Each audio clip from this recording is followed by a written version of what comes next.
2024-25 মৌসুমে অর্থাৎ নতুন মৌসুমে বায়ার্ন মিউনিক খুবই দুর্দান্ত অবস্থায় আছে।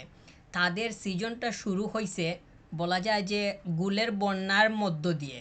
তারা প্রতিটা ম্যাচে এমনভাবে গোল করতেছে যেন মানে চার চার থেকে পাঁচটা ম্যাচের গোল একসাথেই করে ফেলতেছে এইরকম। মানে প্রত্যেক ম্যাচে পাঁচটা, ছয়টা, নয়টা এইরকম করে গোলের তাদের সংখ্যা আছে। তো 3 ম্যাচের গোল একসাথে করলে দেখা যায় যে 20টার উপরে হয়ে যাইতেছে। তো 3 ম্যাচে যদি 20টা হয় তাহলে তো বলা যায় যে এই 20 গোল তো অনেক সময় দেখা যায় যে 15টা ম্যাচেও এমনটা হয় না। তো তাদের স্কোরিং ক্যাপাবিলিটিটা এই সিজনে খুবই মানে তীক্ষ্ণ। আর এটা যে শুধু এই সিজনেই মানে আছে তা না, আগেও ছিল। তবে তাদের রেজাল্টের প্রশংসা মানে করতেই হয়, যেই হারে তারা তাদের প্রত্যেকটা প্লেয়ার গোল পাইতেছে। বুন্দেসলিগাতে এইরকম হয়, আবার জার্মানিতেও এরকম দেখা যায়। তাদের গোলের হিসাবটা কিংবা গোল করার দিকে এত বেশি মনোযোগ, এইটা বলা যায় যে তাদের ঐতিহ্যগত একটা ব্যাপার বলেই আমার কাছে মনে হয়। তো তারা গোলের দিকেই অনেক বেশি ফোকাস করে, যেইটা মানে বর্তমান সময়ে খুব বেশি দেখা যাইতেছে।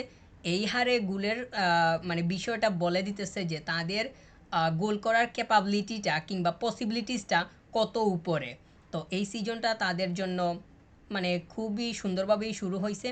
আসছে ম্যাচগুলোতে তারা কি করতে পারে সেটাই দেখার বিষয়। বুন্দেসলিগাতে তারা দারুণ মানে ফর্মে আছে। এইটা তারা প্রতি সিজনেই থাকে। যত মানে বুন্দেসলিগাতে যতগুলা দল আছে, মানে এই দলগুলোর মধ্যে বায়ার্ন মিউনিকের যে অবস্থান কিংবা বায়ার্ন মিউনিকের যে এই ধরনের পারফরমেন্স, এইটা এই মৌসুমে শুধু নয়, প্রত্যেকটা মৌসুমেই তাদের এইরকম থাকে। গোল করার প্রবণতাটা অনেক উপরেই থাকে। এই সিজনের শুরুতেই এমনটা দেখা যাইতেছে, সামনে না জানি কি হয়।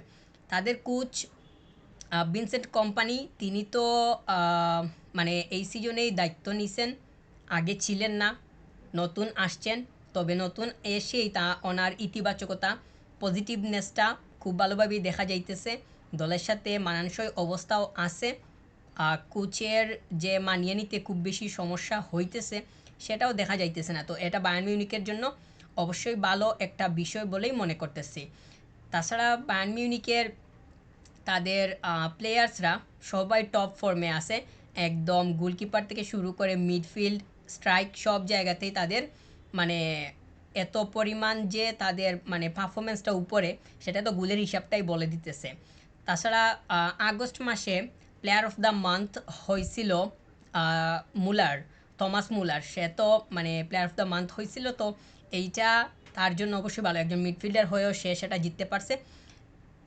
মানে এটা তো অবশ্যই একটা প্রশংসার দাবি রাখে। অবশ্য মিডফিল্ডার হইলে যে জিততে পারবে না তাও না, গোলকিপারও সেটা মানে জিতার পসিবিলিটিসটা অবশ্যই থাকে।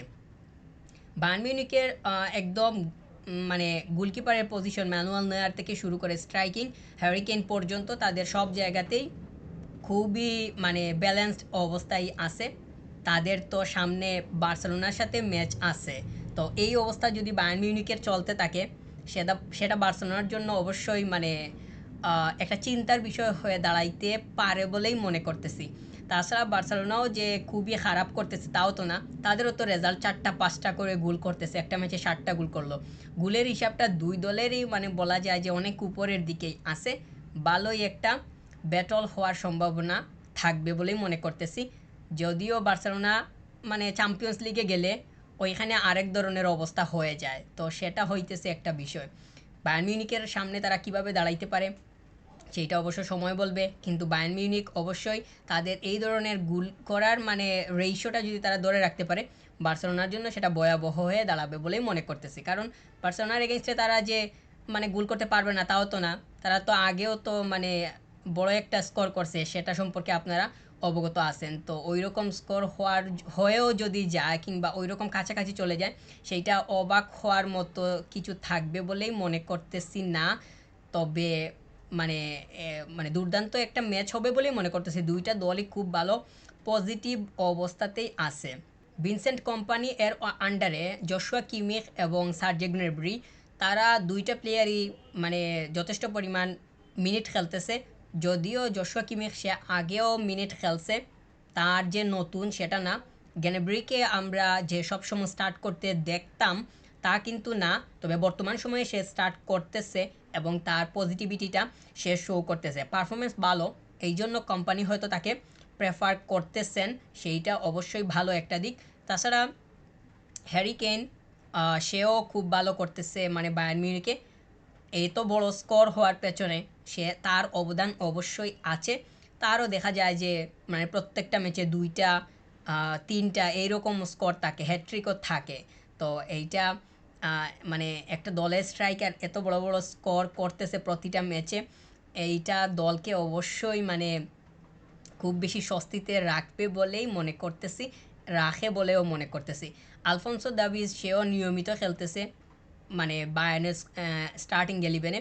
এই প্লেয়ারটা মানে তাদের মোটামুটি বলা যায় যে সেট একটা প্লেয়ার, সে দীর্ঘ একটা সময় থেকে তাদের সাথে আসে, তার ধারাবাহিক পারফর্মটাও দেখা যাইতেছে, যেটা বায়ার্ন মিউনিখকে বারবারই হেল্প করতেছে। আর এই ধরনের স্কোর কিংবা এত পজিটিভনেসটা মানে বায়ার্ন মিউনিখের থাকার পেছনে তারও তো অবদান মানে কোনোভাবেই অস্বীকার করার মতো না। জামাল মুজিয়ালা সে তো অবশ্যই ভালো করতেছে, তার যে ভালোটা শুধু এই মৌসুমে কিংবা এই মৌসুমের শুরুতে তাও তো না, আগেও ছিল। তার এই ধরনের মানে ক্যাপাবিলিটিটা বা এই ধরনের মানে তার খেলার ধরনটা আমরা খুব ভালোভাবেই দেখি, মানে তার স্কোর করার প্রবণতাটাও আছে তার। মানে বিশেষ করে জামাল মুজিয়ালা এর ড্রিবলটা খুবই ভালো, সেটা মানে দেখাই যায়, এইটার মানে প্রশংসা না করলে হবে না। জামাল মুজিয়ালার যতগুলা ভালো স্ট্যাটিস্টিক্স আছে কিংবা ক্যারেক্টারিস্টিক্স আছে, এর মধ্যে একটা হইতেছে তার ড্রিবলটা। তো এইটাকে সে মাঠের মধ্যে খুব বেশি কিংবা খুব ভালোভাবেই ব্যবহার করতে দেখা যায়, যেইটা আমরা মানে বলা যায় যে সচরাচরই দেখি। তো এই প্লেয়ারটাও রেগুলার খেলতেছে, বার্সেলোনার এগেনস্টেও হয়তো তাকে স্টার্টিং ইলেভেনে দেখা যাওয়ার সুযোগ থাকবে, যেহেতু বিগ ম্যাচ ওইটা, তাহলে মানে ওইখানে তাকে প্রেফার করার সম্ভাবনাটা অবশ্যই বেশি থাকবে। আর তাকে তো করাই হবে, সেটা মানে বলা যায় মানে বায়ার্ন মিউনিখের যত মানে বড় বড় ডিপেন্ডেবল জায়গা আছে এর মধ্যে তো একটা হচ্ছে জামাল মুজিয়ালা। তো এইখানে অবশ্যই আমার কাছে মনে হয় যে তার মানে ভালো করার সম্ভাবনা থাকতে পারে যদি সে যথেষ্ট পরিমাণ মিনিট খেলার সুযোগ পায়। দেখা গেল যে সে স্টার্ট করলো 45 মিনিটস পরে তাকে তুলে নেওয়া হলো, এরকমটা হওয়ারও সম্ভাবনা মানে যদি হয় তাহলে তো মানে এইটা হয়তো তার জন্য অর্ধেক সময় হয়ে যেতে পারে, মানে এরকম নাও হইতে পারে সে হয়তো ফুল ম্যাচ খেলবে, তবে সেটা সময় অবশ্য সেটা মানে বলে দিবে আর কি। বায়ার্ন মিউনিখের নেক্সট ম্যাচটা হইতেছে বায়ার লেভারকুজেনের সাথে, যারা বর্তমানে বুন্দেসলিগা চ্যাম্পিয়ন। বায়ার লেভারকুজেনের পারফরমেন্সটা গত ম্যাচে সরি গত সিজনে কেমন ছিল ওইটা আপনারা খুব ভালোভাবেই জানেন। তারা তো মানে একদম ইতিহাসটা ব্রেক করে বা হিস্ট্রি ব্রেক করে তারা বুন্দেসলিগা চ্যাম্পিয়ন হয়েছিল, ওইখানে তাদের পারফরমেন্সটা সারা পৃথিবী সেটা জানে। তারা খুবই দুর্দান্ত ফর্মে আছে বর্তমান সময়ে। মানে নতুন সিজনে এসে তারা পয়েন্ট লুজ করছে বুন্দেসলিগাতে, তবে তাদের যেহেতু সামনের ম্যাচটা বায়ার্ন মিউনিখের সাথে, ওইখানে দুর্দান্ত একটা ম্যাচ হতে যাচ্ছে বলে মনে করতেছি। বায়ার লেভারকুজেনের যে খুব বেশি মানে গত সিজনের আগে বুন্দেসলিগাতে অনেক বেশি তাদের যে হাইপ ছিল কিংবা পারফরমেন্স ওইভাবে দেখা গেছিল তা কিন্তু না, গত সিজনেই তারা খুবই দুর্দান্ত করছে এবং ওইখান থেকেই তাদের হাইপ কিংবা পারফরমেন্সের দেখাটা বর্তমান সময়ে এসে ফুটে উঠতেছে কিংবা ওইভাবে কথা হইতেছে। তো বায়ার্ন মিউনিখের এগেনস্টে যেহেতু তাদের ম্যাচ আছে কিংবা বায়ার্ন মিউনিখের এগেনস্টে তাদেরকে খেলতে হবে, তো দেখা যাক তারা ওই ম্যাচে কী করতে পারে।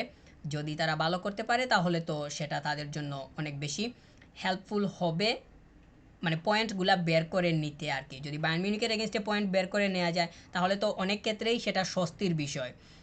মানে আরও যারা যারা যাদের এগেনস্টে তাদেরকে খেলতে হবে ওইখান থেকে পয়েন্টস পয়েন্টস তারা বের করে নেওয়াটা তাদের জন্য বর্তমান সময়ে খুব বেশি যে অসুবিধার বিষয় হবে তা মনে করতেছি না। তবে বায়ার্ন মিউনিখ যেহেতু তারা খুব ভালো টপ ফর্মেই আছে, তো এই ফর্মে থাকা বায়ার্নের এগেনস্টে তারা কি করে পয়েন্ট বের করে নিতে পারে কি না সেটাও তো একটা বিষয়। আর আমার কাছে মনে হয় যে বায়ার্ন মিউনিখের এগেইনস্টে বর্তমান সময়ে পয়েন্ট বের করে নেওয়াটা লেভারকুজেনের জন্য খুব বেশি সহজ বিষয় হবে না, যদিও মানে এইভাবে এত নিশ্চিতভাবে আগে বলাটা ঠিক হবে না। ম্যাচে কি হয় সেটাই আসল বিষয়। তবে আমার কাছে মনে হয় যে দুর্দান্ত একটা ম্যাচ হবে। বায়ার্ন মিউনিখ যথেষ্ট পজিটিভ অবস্থায় আছে, প্রত্যেকটা পজিশনেই তাদের স্ট্রং জায়গা, মানে প্রত্যেকটা পজিশনেই তাদের পজিটিভনেস থেকে শুরু করে টপ পারফর্ম সব কিছুই দেখা যাইতেছে। আলফোনসো দাভিস, কেইন, গ্যানাব্রি তারা সবাই ভালো করতেছে।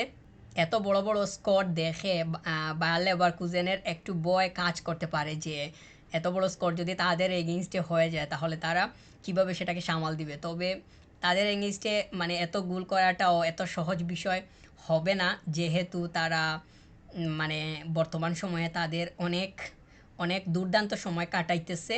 গত সিজনে তারা যেইভাবে পারফর্ম করে আসছিল ওইটা এখন অবধি তাদের মধ্যে রয়ে গেছে। মোট কথা দুর্দান্ত একটা ম্যাচ হবে। আর পরিশেষে বলতে চাই যে বায়ার্ন বর্তমানে খুব স্টেবল জায়গায় আছে, খুবই স্ট্রংলি সিজন শুরু করছে, যেইটা তাদের তাদের জন্য ভালো। কিন্তু তারা যাদের এগেইনস্টে মানে খেলবে কিংবা যাদেরকে তারা ফেস করবে তাদের জন্য অবশ্যই চিন্তার বিষয় হইতে পারে যে ওই দলগুলা অবশ্যই ভাববে যে এত বড় বড় স্কোর যেহেতু বায়ার্ন মিউনিখ তারা করতে পারতেছে কিংবা এত স্কোর পাইতেছে, তাহলে তাদের জন্য অবশ্যই সেটা মানে একটু ভাববার বিষয় হইতেই পারে। বার্সেলোনার এগেইনস্টেও তাদের ম্যাচ আছে, তো সে মানে সময় মতো সেটা দেখা যাবে যে তারা তাদের এমন স্কোরিং ক্যাপাবিলিটিটা কতটুকু শো করতে পারে বিগ স্টেজে। লিগে এত বড় বড় স্কোর করে চ্যাম্পিয়ন্স লিগে গিয়ে যদি তারা ধরা খায় কিংবা মানে তাদের পয়েন্ট পয়েন্ট লুজ করার কোনো ধরনের সম্ভাবনা তৈরি হয়, তাহলে তো দুইটা বিষয় হয়ে যাবে। দেখা গেল যে তারা বুন্দেসলিগা এক ধরনের পারফর্ম করতেছে আর ইউজিএলে আরেক ধরনের অবস্থা হয়ে গেছে। তো সেটাও একটা বিষয় হয়ে দাঁড়াইতে পারে। তবে আমার কাছে মনে হয় যে তারা তাদের পজিটিভিটিটা ধরে রাখতে পারলে যে কোনো টিমকেই তারা মানে বুড়ি বুড়ি গোল করার মতো সক্ষমতা তাদের অবশ্যই থাকবে।